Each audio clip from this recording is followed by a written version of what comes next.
tragedi Kanjuruhan. Tragedi kelam persepak bolaan di Indonesia menjadi sorotan media internasional, tak terkecuali The Washington Post. Media asal Amerika Serikat tersebut menginvestigasi dan menemukan beberapa hal terkait tragedi itu. Investigasi itu berdasarkan pemeriksaan lebih dari 100 video dan foto dan wawancara dengan 11 saksi.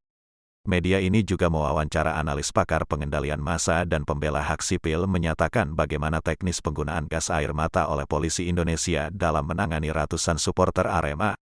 Berikut ini 14 temuan dari hasil investigasi The Washington Post soal tragedi Kanjuruhan. 1. Penembakan 40 amunisi berupa gas air mata, flashbang dan flare.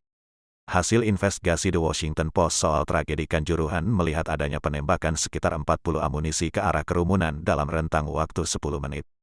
Amunisi yang disebutkan adalah gas air mata, flashbang, dan flare. Hal tersebut melanggar protokol nasional dan melanggar pedoman keamanan pertandingan sepak bola. Kerumunan pun berlari ke pintu keluar.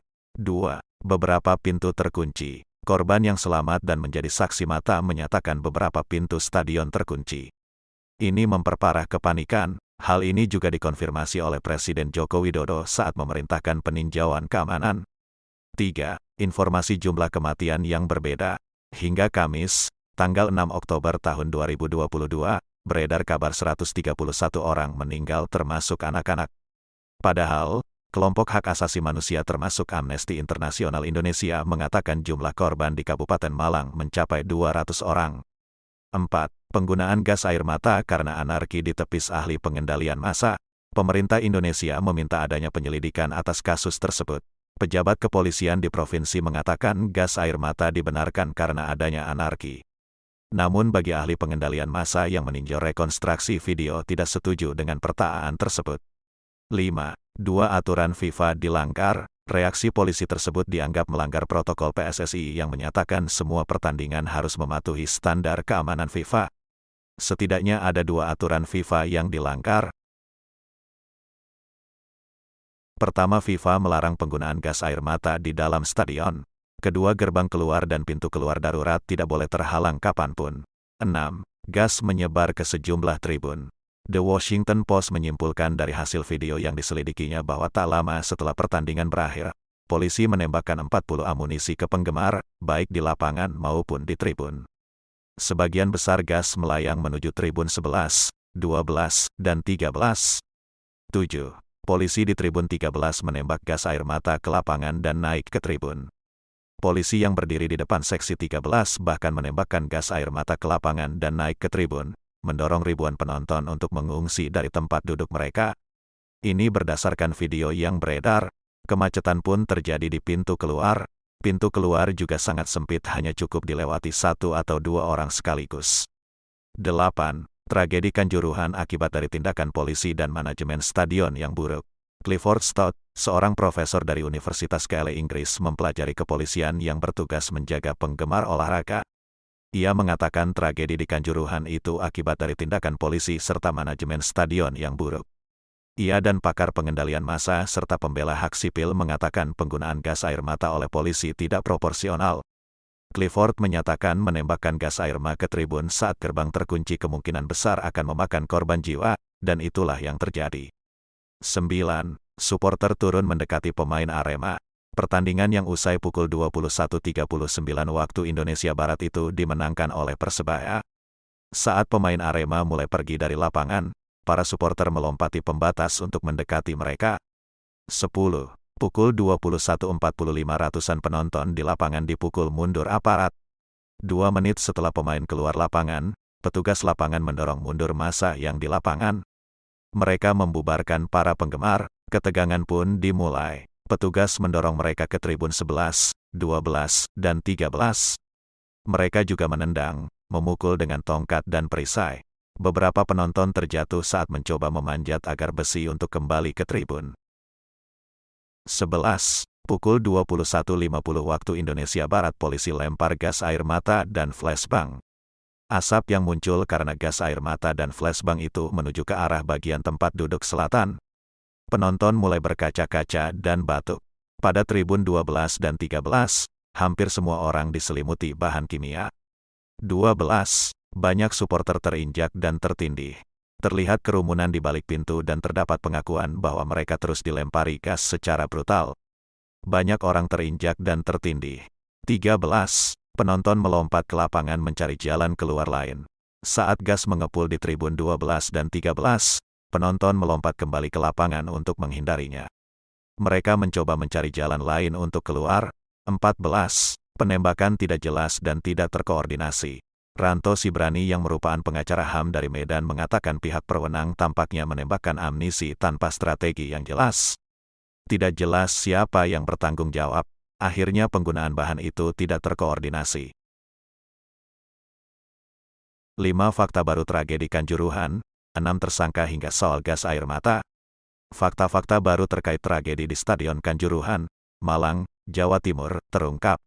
Mulai dari ada 6 tersangka yang dianggap bertanggung jawab hingga soal siapa yang memerintahkan menembak gas air mata ke arah tribun penonton. Berikut 5 fakta terbaru tragedi Kanjuruhan yang diungkap oleh Kapolri Jenderal Listio Sigit Prabowo. 1. Jumlah tersangka 6 orang. Kapolri Jenderal Listio Sigit Prabowo mengumumkan tersangka tragedi Kanjuruhan. Direktur Utama PT LIB Ahmad Hadian Lukita menjadi salah satu yang ditetapkan sebagai tersangka.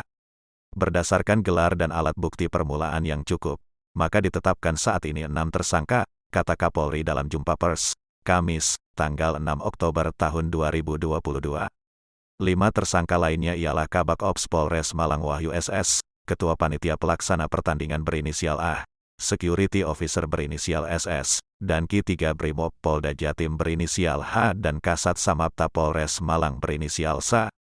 2. Kelalaian Dirut PT LIB. Kapolri menyebut PT Liga Indonesia Baru, LIB, tidak melakukan verifikasi Stadion Kanjuruhan, khususnya terkait keselamatan penonton. Verifikasi stadion dilakukan pada tahun 2020. Kita melakukan olah TKP. Berdasarkan hasil pendalaman, ditemukan bahwa PT LIB selaku penyelenggara Liga 1 tidak melakukan verifikasi terhadap Stadion Kanjuruhan, ujar Sigit. Sigit menyebut verifikasi terakhir yang dilakukan PT LIB digelar pada 2020. Catatan terkait Kanjuruhan, katanya, tidak dipenuhi PT LIB. Verifikasi terakhir dilakukan pada tahun 2020 dan ada beberapa catatan yang seharusnya dipenuhi, khususnya terkait dengan masalah keselamatan bagi penonton, ujarnya.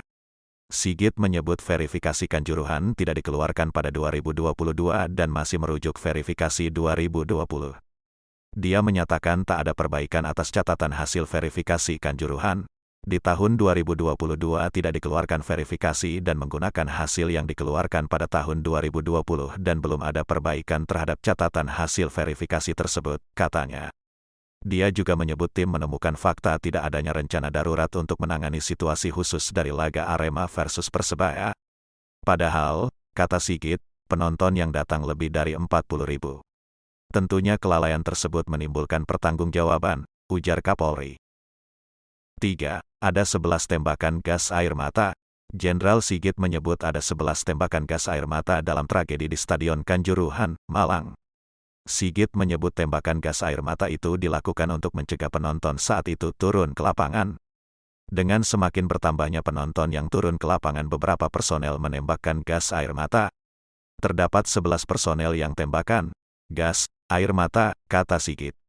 Dari 11 tembakan itu, kata Sigit, ada 8 tembakan gas air mata yang mengarah ke tribun. Tembakan inilah yang kemudian membuat para penonton kocar-kacir. Ke tribun selatan kurang lebih 7 tembakan, ke tribun utara 1 tembakan, dan ke lapangan 3 tembakan, ucap Sigit.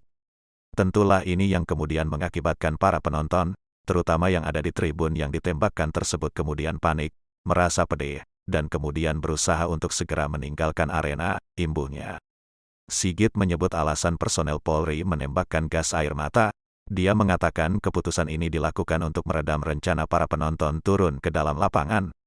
Di satu sisi tembakan tersebut dilakukan dengan maksud untuk mencegah agar penonton yang kemudian turun ke lapangan itu bisa dicegah, imbuhnya. 4. Polisi ikut jadi tersangka. Jenderal Sigit juga mengumumkan ada 3 polisi yang ikut ditetapkan sebagai tersangka. Salah satu yang ditetapkan tersangka adalah Kabak Ops Polres Malang Wahyu S. Wahyu disebut mengetahui terkait adanya aturan FIFA tentang penggunaan gas air mata tapi tidak mencegah atau melarang pemakaian gas air mata. Selain itu, dan Kibrimob Polda Jatim berinisial H menjadi tersangka karena memerintahkan anggotanya menembakkan gas air mata di Stadion Kanjuruhan. Kemudian Saudara H Brimob Polda yang bersangkutan memerintahkan anggotanya untuk melakukan penembakan gas air mata, ujar Kapolri dalam jumpa pers, Kamis, tanggal 6 Oktober tahun 2022. Kasat Samapta Polres Malang Bambang Sidik Ahmadi juga menjadi tersangka. Dia juga memerintahkan anggotanya menembakkan gas air mata. Kasat Samapta Polres Malang pidana pasal 359, pasal 360 memerintahkan anggotanya untuk melakukan penembakan gas air mata, ujarnya. 5. Alasan PT LIB tolak perubahan jadwal. Kapolri mengatakan panitia pertandingan telah mengirim surat kepada Polres Malang pada tanggal 12 September tahun 2022 soal permohonan rekomendasi pertandingan Arema FC dan Persebaya pada tanggal 1 Oktober tahun 2022 yang akan dilaksanakan pukul 20 waktu Indonesia Barat.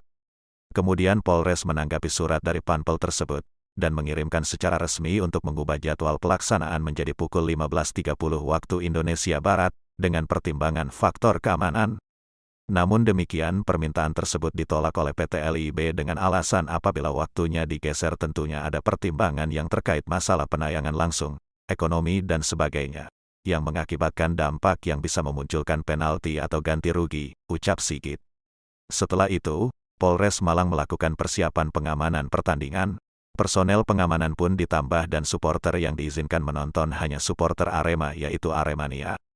Oleh karena itu kemudian Kapolres melakukan persiapan untuk melakukan pengamanan dengan melaksanakan berbagai macam rakor dan juga menambah jumlah dari yang semula 1.073 personel menjadi 2.034 personel.